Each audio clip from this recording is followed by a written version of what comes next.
Media, your Pan-African television is still here in St. Petersburg, Russia. We are attending the ongoing second Russia-Africa Summit, a rendezvous for business persons and equally leaders of Africa. We're here and we have a privilege to meet with a Cameroonian who is attending this second Russia-Africa Summit in the person of Mr. Bako Ambianda. You are the chairman and CEO of Bako Group of Companies, Diversified Holdings. Thanks for talking to Africa Media. Thank you very much for having me. Now tell us, what brought you to the Russia-Africa Summit? I think it's a good time for us to see how we can create and foster new partnership when it concerns to Africa, and in the private sector, as a business person that is heavily active in the area of energy. I had to be here so I can explore new avenues for cooperation with Russian companies. Yeah. And the areas of energy, renewable energy, it's something which, of course, many are focusing on. What expectations do you have? I think, just like what President Putin said yesterday, that Africa cannot feed himself, okay? And Russia can help Africa to become a food exporter by really bringing in the expertise in the form of technology transfer. So when we look at Africa as a whole, I think in the area of energy, in the area of agriculture, in the area of security, we need to work with foreign partners that can help us to advance our development. That's in the form of transfer of technology, transfer of experience. And I think as I'm actively in the area of sustainable energy, there's so much that we can learn from Russia. And there's a lot of partners that we can join forces together to enhance our various economy in Africa. Yeah, this summit comes after the 2019 summit, but after that we've had the US Africa Summit, the French Africa Summit, Japan Africa Summit, China Africa Summit. How important is Russia Africa Summit to you? Look, I think it is about that time where we look at Africa as as the future, right? You just mentioned all these various countries, Russia, Africa, Japan, Africa, US, Africa, because there is a lot that Africa has to offer. So it's about us ensuring that we are working with these companies on a win-win basis.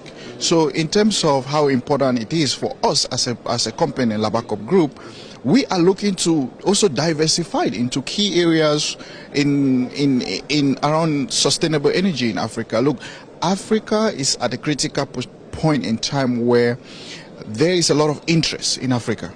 So what we need to get out of this is, how do we partner with these foreign companies on a win-win basis? And that is why I'm here as well, so we can also gain more partners from Russia. I have attended most of the events you just mentioned, the US Africa, Indian Africa, and Japan Africa, among others. So, and I think being here, I see that Russia values Africa. With the turnout of this event, you can definitely see that Russia is serious about Africa, and Africa is ready to foster collaboration with Russia. So it's great to be here. Africa has become a very key player, significant player in the world stage. But then many believe that African heads of states and governments are not working to have one voice, or one diplomatic voice, which is the reason why some of these, the outcomes of these summits do not benefit the continent. In your perspective, how do you think governments can work together to be able to shape an outcome of such an event to their benefit?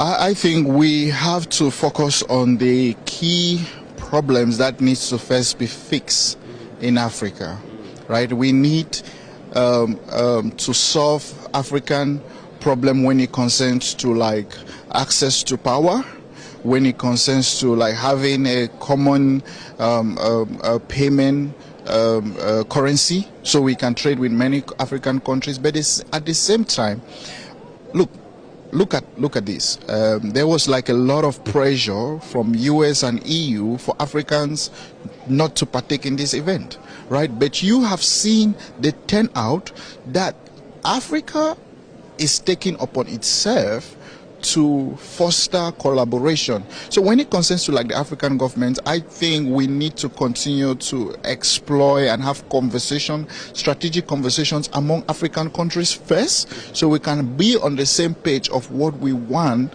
for our continent as a whole first, because we talk about Africa. When we are here, it's not about me from Cameroon, someone else from Kenya. We are talking about Africa. It's Russia-Africa Summit. It's not Russia, Cameroon, or Russia, Kenya. So us in Africa, we need to speak the same language in order to really benefit from such programs. All right.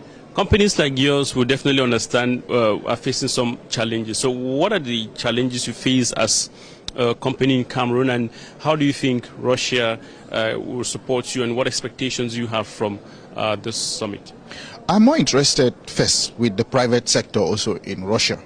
5 years ago, Russia was not so open in terms of like collaborating in Africa when it concerns to like the private sector. But now you see immense interest. You see a great interest from the private sector. You are here, you can see for yourself in terms of opening up in the African market, right? I have had great meetings at this summit in terms of how we can work with Russian companies. So as a private sector, we are looking for more partners that we can grow our business, expand to other countries, represent some great technologies in our area of focus. And I think I look at it more in terms of the private sector, because the private sector are the key driver of economic growth in Africa. The governments are there to set the policies. The private sector are the ones to create the jobs, are the ones to bring in the key solutions that will transform and rebrand Africa. Mr. Bako Ambianda, Chairman and CEO of that's Labacop Group of Companies, Diversified Holdings. Thanks for talking to Africa Media. Thank you for having me.